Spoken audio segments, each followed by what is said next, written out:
Você está passando por um fim de ciclo, acertei? E você não sabe como lidar com isso, você está emocionalmente abalada, você não sabe o que vai ser da sua vida depois que esse ciclo se finalizar. O que você faz agora sem essa situação, sem essa pessoa na sua vida? Bom, esse é o recado do oráculo dessa semana, esse é o questionamento, a provocação, a reflexão que o oráculo traz pra gente essa semana nessa pílula de autoconhecimento. E se você é nova ou novo por aqui, deixa eu me apresentar. Oi, eu sou a Isa, eu trabalho com astrologia, com oráculos há mais de 5 anos e construí uma base sólida de análise simbólica ao longo do meu caminho, o caminho da eremita. E hoje eu estou aqui para te trazer essa profundidade através do direcionamento do oráculo da semana. E dessa vez nós estamos usando o oráculo de Delphi. É ele que vem trazer essa mensagem importante para a gente sobre o fins de ciclo. Se você ainda não é inscrito ou inscrita no canal, aproveite para fazer agora, para não perder essas mensagens semanais e também as análises astrológicas que eu sempre trago aqui no canal. E se você está passando por um fim de ciclo e essa mensagem chegou aí no seu colo, curta esse vídeo, comente sua experiência para ajudar com que ele chegue para outras pessoas que também precisam dessa orientação. Vamos formar uma rede de apoio de autoconhecimento com simbolismo sério, com autoconhecimento sério, levando em consideração a vida de cada um, as características de cada um, honrando e respeitando a história de cada um. E falando em história individual, vamos deixar claro que todo mundo que está se conectando com esse vídeo de uma forma ou de outra precisa escutar essa mensagem aqui. Só que estamos falando de um grupo de pessoas. Cada pessoa vai precisar aplicar esse conselho aqui numa área diferente da vida.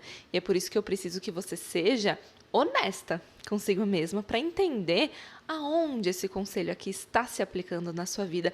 Ainda mais o conselho de hoje que fala muito sobre sombra, sobre inconsciente, sobre submundo. Então pode despertar questões em nós muito inconscientes, que a gente tem dificuldade de encarar.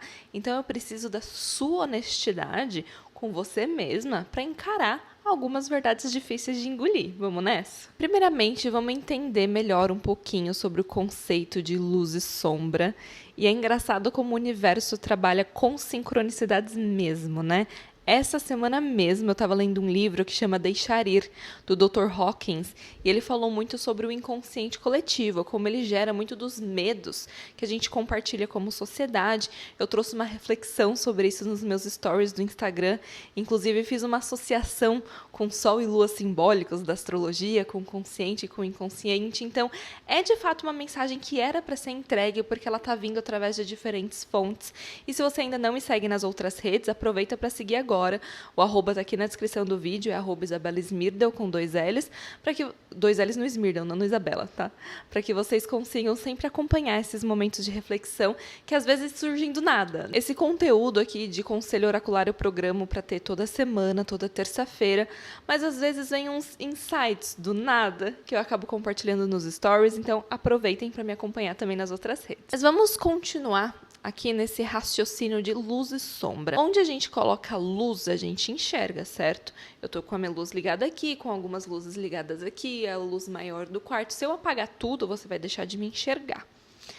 Então, o conceito de luz e sombra está muito relacionado ao que é consciente e o que é inconsciente para nós. O que eu enxergo sobre mim e o que eu nego sobre mim. E o inconsciente, o que está na sombra, clama por ser visto e vai dar um jeito de ser visto.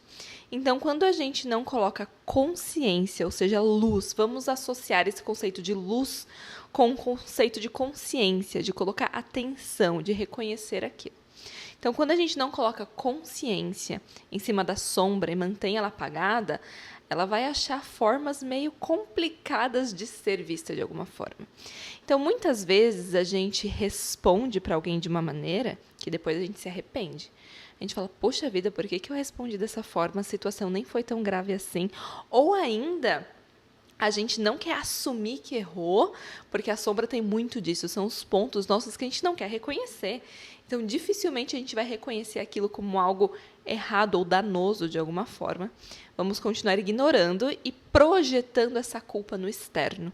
Então, toda sombra, quanto mais ignorada ela é, mais projetada no externo, ela fica clamando por ser vista. Então, ela é projetada nas nossas relações, tanto amorosas quanto profissionais. Ela é projetada nas situações externas. Ela é projetada até mesmo na forma como a gente se enxerga. Então, a reflexão dessa semana é preciso que você olhe para sua sombra, porque a sombra ela ganha mais e mais e mais poder conforme ela é ignorada, conforme ela segue sendo rejeitada dentro de nós.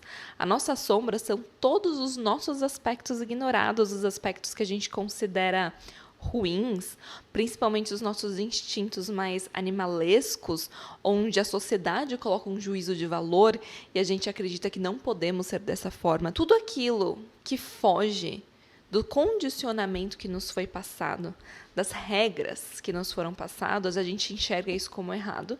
E, portanto, vem uma carga muito alta de culpa com esses comportamentos. Só que, vez ou outra, ou às vezes muito mais do que vez ou outra, quase sempre, a gente acaba se comportando dessa maneira julgada como errada, de certa forma. E isso traz um sentimento de muita culpa e medo da rejeição, porque eu estou agindo fora do status quo. E a gente vai lá e suprime aquilo. Eu não posso aceitar isso como meu, senão eu não vou ser aceita. Senão eu vou sofrer muitas consequências. E aí eu vou reprimindo. Só que vocês já pararam para pensar quem é que dita as regras? O que é de fato certo e errado? Eu concordo com o meu sistema de crença familiar, eu concordo com o meu sistema de crença social, o quanto que a gente não é manipulado pela propaganda, pela mídia, extremamente condicionados. Nós somos seres movidos pelo medo. Quando éramos homens das cavernas e tudo mais, aí era uma coisa. A gente precisava do medo para sobreviver. Se a gente não desse espaço para o medo, um leão ia comer a gente. Alguma coisa ia acontecer. Estávamos muito expostos a riscos e o medo virou um mecanismo de defesa, de salvação, de preservação da vida. Mas a gente evoluiu muito de lá para cá, né? A gente não precisa mais desses mecanismos, porém, o medo ele é um mecanismo mais forte e é através do medo que somos controlados. Então, desde que nascemos, os medos são colocados na nossa cabeça. O medo de não pertencer, o medo de não ser aceita, o medo da morte, o medo da vida, as culpas por comportamentos, né, que são desalinhados com o que nos ensinaram e nos ensinaram justamente a temer a consequência de não agir dessa forma. E aí o medo e a culpa andam sempre lado a lado e a gente vai se condicionando, só que a gente não deixa de ser quem é. O fato de estarmos condicionados não significa que a gente mudou a nossa natureza, a nossa essência, a nossa verdadeira personalidade. Então, vamos reprimindo tudo isso e essas coisas não vão embora. Elas não evaporam, elas ficam morando no nosso submundo, nas nossas sombras e clamam, como eu já falei para vocês, por serem vistas, aceitas, integradas. O nosso caminho é o caminho da integração. Tanto a nossa integração com o todo, mas primeiramente a nossa integração com o nosso todo. Na espiritualidade a gente fala muito da integração com o todo, com o divino, de voltar para o lar, de voltar para o divino, de todos sermos um, mas a gente está colocando a carroça na frente dos bois. A gente não resolveu nem a nossa integração. Não aceitamos nem as nossas partes. Ainda somos muito compartimentados. Então, como a gente está pensando na evolução, na integração com o todo, sendo que a gente nem se resolveu por dentro? Eu bato muito nessa tecla, nessa questão do autoconhecimento, da espiritualidade. Todo esse conhecimento que a gente vem adquirindo e que vem sido mais divulgado, né, ultimamente, sobre essa questão mais espiritualista do retorno para o todo, de como funcionam as leis do universo e mecânica quântica, isso e aquilo. Tudo isso é muito válido, é interessante, mas a gente não pode querer estar lá na frente já. Até essa questão da gente focar no mundo espiritual em coisas que ainda não estão no nosso alcance é uma fuga. Não que elas sempre estarão fora de alcance, não é isso. Mas é que primeiro a gente tem que trabalhar na gente. A gente não integra nem as nossas partes. A gente nem se reconhece como um ser inteiro e holístico. Como que a gente quer se reconhecer como um todo geral? Com todo mundo, com o universo, com Deus, com tudo? Então, primeiro vamos trabalhar o nosso submundo, a nossa integração das nossas sombras. E ninguém vence as sombras. Você não luta contra as suas sombras, você aceita. Você aceita as suas sombras e você também aceita a forma como elas se manifestam. Vamos falar um pouco sobre morte, renascimento e fins de ciclo, que é, afinal, o tema inicial que nos trouxe aqui, e entender a relação que tudo isso tem com as sombras. Muitas vezes a gente tem que passar por momentos de dor, porque é uma forma da gente se renascer, da gente se conectar com partes nossas que foram ignoradas, com partes nossas que foram esquecidas. A dor é um processo catártico, por mais que na hora a gente não perceba. O mesmo vale para os fins de ciclo. O fim do ciclo, a morte, faz parte da vida. Tanto que essa carta aqui mostra Hades e Perséfone.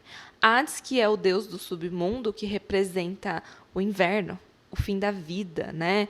Tudo que fica escondido, tudo isso está interligado com essa ideia de submundo, né? E Perséfone, que representa a juventude eterna, o renascimento na primavera, ela sai do submundo e vai para o mundo toda a primavera e volta no inverno. Então, essa questão de início e fim de ciclo, de morte e renascimento, é tudo muito natural. Mas os nossos medos, a forma que fomos condicionados, nos faz temer demais os fins de ciclo. Porque a gente teme tudo que a gente não conhece, tudo que nos causa insegurança. Então, os fins de ciclo normalmente estão muito associados com o medo de ficar sozinha, o medo de perder uma segurança financeira, o medo de perder o meu lugar de pertencimento num grupo. Só que esse medo ele não é real, ele foi condicionado. A gente tem que aprender a abraçar os fins de ciclo como parte natural da vida. Tudo finaliza no inverno e tudo renasce na primavera, e é assim todo ano. A natureza está aí, o universo está aí para nos ensinar. Na natureza nada se perde, tudo se transforma. A gente aprendeu isso lá na escola. Então, nenhum fim, ele é de fato fim. Ele é uma transformação. Só que a gente só consegue enxergar dessa forma se a gente se liberta desses medos que nos condicionam. E a gente se liberta desses medos que nos condicionam, não lutando.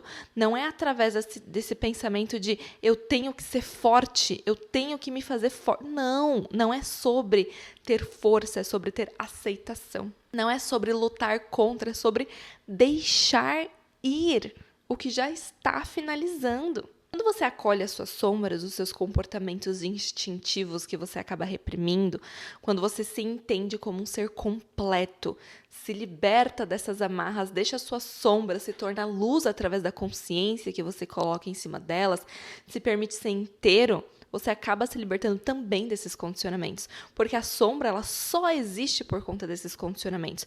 A sombra só existe porque a gente reprime, e a repressão existe por conta dos condicionamentos. Então, quando a gente aceita a sombra como parte de nós, quando a gente integra a sombra como parte de nós, a gente vai se libertando desses bloqueios, desses condicionamentos que fazem a gente ter medo da mudança, que fazem a gente ter medo do fim de ciclo. Então, o ponto aqui é para você abraçar a mudança, a transformação que você está passando agora na sua vida. Porque essa mudança, essa transformação, ela é o início fértil de um novo ciclo. Não tema a mudança, não temos finais. Entenda que o que você está sentindo agora é medo, é apego. E tudo isso é parte de uma mente muito pequena, que você está vivenciando ela agora pelo que foi te condicionado, mas ela não é você. Você é um ser inteiro. E quando você recupera a sua inteireza, é quando você coloca a luz em cima das sombras, e é quando você se liberta dos condicionamentos, e é quando você começa a se libertar dos seus medos.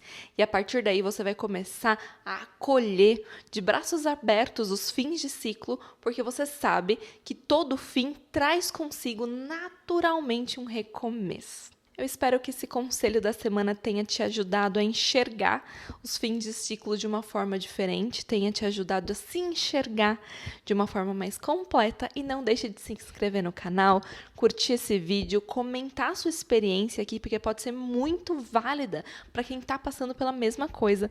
Vamos firmar aí essa corrente de autoconhecimento sério, verdadeiro e respeitoso. A gente se vê no próximo vídeo.